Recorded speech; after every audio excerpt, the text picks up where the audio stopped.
Hello friends, आज आमचा बेत होता की चिकनचा झणझणीत रस्सा आणि त्याच्यासोबत बाजरीची भाकर. आईने बाजरीच्या भाकरी केलेल्या आहेत, मगाशी व्हिडिओ तुम्हाला पोस्ट केली आहे. आता आम्ही बनवत आहोत झणझणीत चिकनचं वाटण. सर्वात प्रथम आपण तव्यावर थोडंसं तेल टाकून खोबरं टाकूया आणि थोडं लालपट होईपर्यंत त्याला भाजून घेऊया. खोबरं लालपट भाजून झालेलं आहे. त्याच्यामध्ये आता आपण खडा मसाला वाटण भाजून घेऊया. आपण खडा मसाला चांगल्या प्रकारे भाजून घेऊया. तव्यावर अख्खा मसाला चांगल्या प्रकारे भाजला गेलेला आहे. आता आपण तो काढून घेऊया. बस पुन्हा थोडंसं तव्यावर तेल टाकून त्याच्यात आपण कांदा टाकून घेऊया आणि चांगल्या प्रकारे परतवून घेऊया लालसर होईपर्यंत. पाहू शकता कांदा कसा खरपूस लाल दिसत आहे. आता आपण कांदा काढून घेऊया. तव्यावर आता कोथिंबीर आणि लसूण एकदा परतून घेऊया, जेणेकरून त्यांच्यामध्ये नरमपणा यावा. आता आपण पाट्यावरती वाटण मस्त वाटून घेऊया.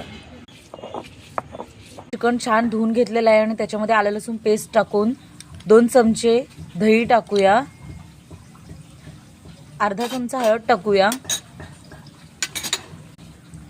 आणि छान प्रकारे मिक्स करूया. आधी आपण वाटण घालून घेऊया.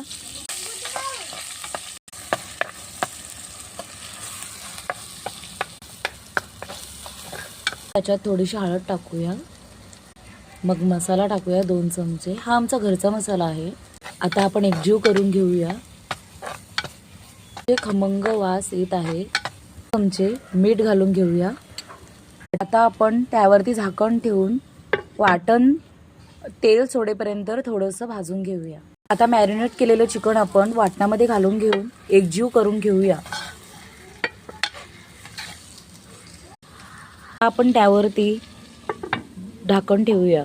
आता आपण त्याच्यात पाणी घालून घेऊया. चिकनमध्ये पाणी घालून घेतलेलं आहे. आता त्याच्यावरती झाकण ठेवून उकळ येईपर्यंत शिजवून घेऊया. तुम्ही पाहू शकता चिकनला खूप छान तर्री आलेली आहे आणि उकळी सुद्धा आलेली आहे. वरून थोडी कोथिंबीर घालून घेऊया. आपलं चिकन किती झणझणीत दिसत आहे. आणि हा आपला आजचा मेनू आहे. चिकनचं भाजी, भाकरी आणि थोडंसं सॅलड. व्हिडिओ आवडला असेल तर लाईक करा आणि सबस्क्राईब करा. थँक्यू.